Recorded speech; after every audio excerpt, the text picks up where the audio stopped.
Assalamualaikum warahmatullahi wabarakatuh. Di pertemuan kali ini kita akan belajar tematik kelas 3, tema 1, subtema 2, pembelajaran 2 tentang perkembangan dan pertumbuhan manusia. Pada pembelajaran sebelumnya, kalian sudah mendapatkan tugas untuk mewawancarai orang tua mengenai pertumbuhan dan perkembangan dari bayi hingga saat ini. Apakah hal tersebut sudah dilakukan? Nah, apakah kalian mendapatkan informasi kapan bisa merangkak dan kapan kalian bisa berjalan? Sekarang, mari kita menulis cerita tentang perkembangan yang terjadi pada diri kalian masing-masing. Contohnya seperti cerita Ani berikut. Proses perkembangan dan pertumbuhan saya sejak bayi. Ketika baru lahir, saya belum bisa berjalan. Ketika umur 6 bulan, saya dapat merangkak. Ketika umur 1 tahun, saya sudah bisa berjalan. Dan ketika umur 1 tahun 6 bulan, saya mulai belajar untuk berlari.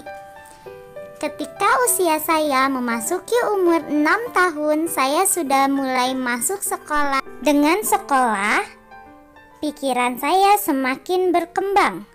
Yang awalnya saya tidak bisa membaca, tidak bisa menulis, akhirnya saya dapat membaca dan menulis, serta mendapatkan banyak ilmu-ilmu lainnya.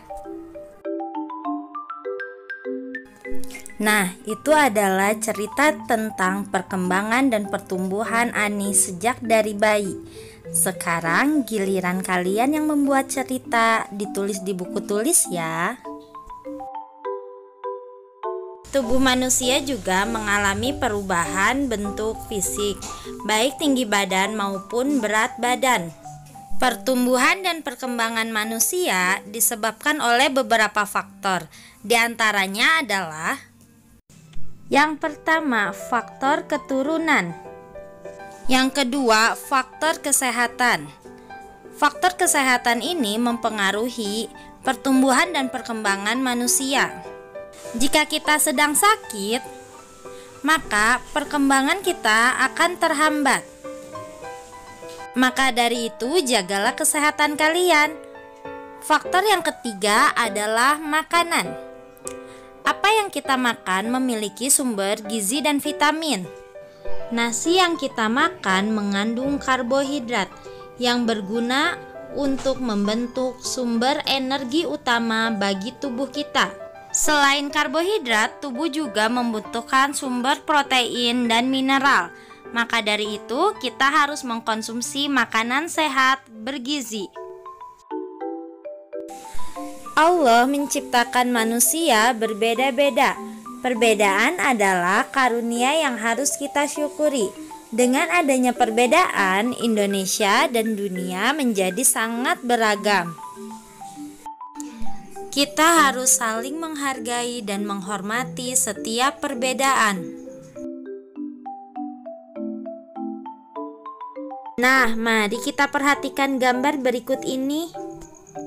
Jika kalian melihat teman yang kesulitan mengambil benda di tempat tinggi, sikap apa yang kalian lakukan?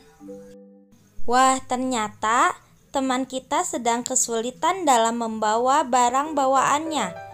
Apa yang harus kita lakukan? Nah, bagaimana sikapmu jika melihat temanmu kesulitan dalam menari? Sesama manusia, kita itu harus saling menghormati. Sikap saling menghormati adalah pengamalan dari Pancasila sila kedua. Nah, bunyi dari sila kedua itu adalah kemanusiaan yang adil dan beradab. Nah, coba perhatikan gambar burung Garuda ini. Apakah kalian tahu lambang simbol sila kedua itu yang mana? Yap, betul. Lambang simbol kedua itu adalah rantai. Oh, ternyata kalian Anak-anak hebat, pembelajaran hari ini cukup sampai di sini. Nah, pelajaran apa saja yang telah kalian pelajari hari ini? Boleh kalian jawab di kolom komentar. Sampai jumpa.